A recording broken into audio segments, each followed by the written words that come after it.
Are you figuring out how you can get your home ready to sell? Maybe you're not ready to put it on the market at this exact moment.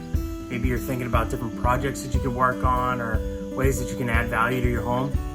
Stick with me through the whole video and I'll give you a bunch of different tips that you can go through and see where you can add value to your home without spending a lot of money. Hey everybody, my name is RAnderson with Lamacchia Realty. Thanks for stopping by and checking out these tips. I hope it's been helpful. If it has, be sure to subscribe to my page. Click that like button and the bell. All right, so like I said, today we're talking about different ways that you can add value to your home without spending a ton of money. So the first and foremost, if you're thinking about selling, whether it's 6, 10, 12 months from now, doesn't really matter what time frame you're looking at, you want to start looking and vetting at different realtors in your area. You want them to be an expert in your community, to know the sales that are happening, to understand the market shifts. And now more than ever, it is critically important that your realtor is up to date on all the latest technology to be able to sell your home. Because we're not just listing properties on MLS anymore. We're sharing them on socials.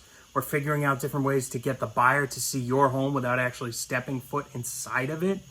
And guys, it's a reality we live in right now, right? We need to minimize the foot traffic we have coming throughout the property, but we also need to make sure that we're adding as much value to advertising your home as possible. So first impression's a big thing. What's the first thing that a buyer's gonna see when they're coming up to your house? It's the curb appeal. You hear that all the time when you watch all these different like home search shows. They always talk about the curb appeal because you never get another chance to make a second impression. So when you go outside of your house and you take a look at the front of your house and you think about the first impression that you get, what do you think the buyers are gonna get? You know, does your property need a fresh coat of paint? Maybe trim some of those hedges back or maybe remove them altogether. Is there a sitting area out there? So do you have a porch or is it just a stoop? Or maybe there's an area where you can add some chairs to create an inviting, relaxing environment going into the home. Declutter, declutter, declutter, declutter. When the buyer comes in there, they see the home that you built, not the home that necessarily you want them to see, right? Because none of the decor, none of the decorations for the most part are gonna be there when you go to sell your home. They go with you.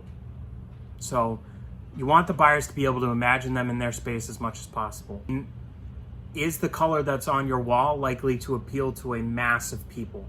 Because if people come in and they see a very custom paint job with either dark or very specific colors, oftentimes that's going to be a turnoff to a buyer. So adding some flowers here inside, maybe some houseplants, or even adding in bushes or small shrubs outside can make a big difference. Next up, this one's going to be a little odd. So smell test.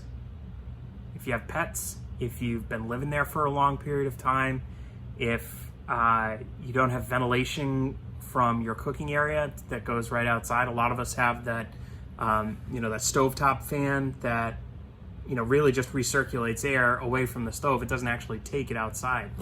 You'd be surprised how often odors, not necessarily offensive ones, but ones that aren't pleasant or inviting, build up in a home. And when you're living in it, you actually don't recognize it as much as when somebody who isn't regularly there might, because our brains after a while get used to certain smells.